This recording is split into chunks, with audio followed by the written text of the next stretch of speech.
whatever to whatever it is. Everything has a purpose. So I really believe in that purpose. And I believe I'm being talked to directly by everything. Didn't you suffer from depression? Yes, yes. I'm on a manic high right now. Can't you tell? How did you get through that to this? Well, that's another thing. You know, at the risk of like opening up the whole Tom Cruise Prozac argument, I don't disagree in many ways. I think Prozac and things like that are very valuable to people for short periods of time. But I believe if you're on them for an extended period of time, you never get to the problem. You never get to see what the problem is because everything's just kind of okay. And so you don't deal, and people deal when they get desperate. So how'd you do it? I take supplements.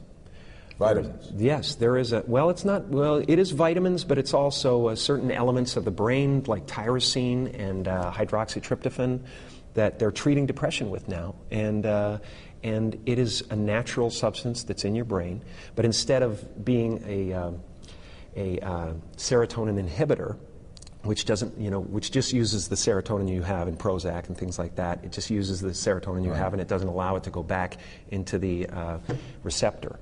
But it metabolizes your serotonin after a while, and you have to keep taking more and more to feel good. And this actually creates dopamine and creates serotonin. And it's a wonderful thing, and it's amazing. I'm going to talk a lot about it in the near future. But you know, write about it? Yeah, yeah. Has coming through this made you a better performer? I think. Do you think? I think all experience. If you're a performer, if you're an artist, you ought to be able to take this table and make it into something. You know, you ought to be able to make something out of anything.